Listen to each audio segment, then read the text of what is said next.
Are you willing to be insane to be a great artist? Because artists can see the beauty in the world and articulate thoughts, things, and emotions that we've all had but never found the words to have. But the thing is, this ability to envision a better world creates the artist suffering, hence the term the tortured artist. And I'm going to explain how we see so many artists become tortured, why throughout history, from ancient times to even modern artists, why they have to suffer. And let's talk about the personality type that is even in people that we consider artists. First off, the dimension of the personality is called openness. If you look at the ocean, there's openness, conscientiousness, extroversion, agreeableness, and neuroticism. Artists are entirely high in openness. Openness is the dimension of personality that basically means you are open to ideas, even ones that are contradictory to each other. You're willing to try them out, and you can take old ideas and see them in new ways, or maybe even twist them and make something new out of them. That's where basically creativity is formed. There are people who are high in openness are even innovative. They want to try things new. They're adventurous. They need constant stimulation because they tire of things that are the same and old and mundane. So they're not rigid and in their thinking, but that also means they're not obedient since they're very low in conscientiousness as well. And it means you seek novelty on new ideas and can even try ones that don't make sense. So this is what allows people who are very creative and artists to try things new. They're willing to or see things in a new light, the things that they're different. That's what we consider like the visionaries. That is where artists come from. That is where this muse comes. And that is a blessing in a way because we get this beautiful art, but the artist is never satisfied because he'll always find something new. That's why, if you ever notice, most artists are horrible partners. For example, I'm gonna use Kanye West for multiple examples. Kanye is a genius. He's transformed hip hop, able to produce music that is art in itself. Yet, look how many wives he's had. He's not necessarily the most sane person, or has ideas that we probably wouldn't like. And it didn't just stop there. Look at most actors in the world.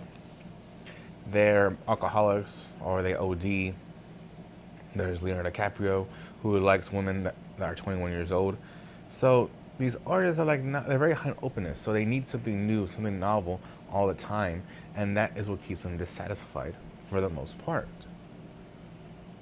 Now, the other thing about beautiful art, especially art that we consider masterpieces, they aren't happy. The term kitsch is what you describe like love is statues, or it may be even a little statue of a smiling deer. Most art that is good isn't that. The art that we love to look at, that we love to admire or collect for ourselves, is usually something that's more complex, more fundamental than that, and shows a range of emotions that maybe even contradict each other. They have multiple themes going on, and they know, and the artist knows that the human experience is more complex than that. We have contradictory ideas, contradictory desires, same things going on at once that we might understand. And as another example, there's Crime and Punishment by Fyodor Dostoevsky. The novel is considered a masterpiece of world literature that's spread across the entire world. Yeah, it's probably one of the most depressing books you'll ever read. Content talks about things such as God, what is right and wrong, and how society makes someone like Raskolnikov. But it's still one of the most beautiful works. Yet it shows you how burdened Dostoevsky was with these thoughts in his head, and that might have tortured him because he saw how the Western world had all these ideas about how we can create a perfect society, and he knew that that was foolish because man doesn't want to be perfect. That must be a horrible thing to realize. He probably realized it before the philosophers, before the intellectuals of the 20th century. Knew that they were gonna follow their own demise. He made that in this beautiful work of art. That might explain why he is a torture artist as well. I mean, the man's, even though he made great works such as Brothers Karamazov, The Devils, Demons, and Crime and Punishment, he ended his days being a gambling addict. So he would fit in right now, considering we have Prize Picks. He would have loved that thing.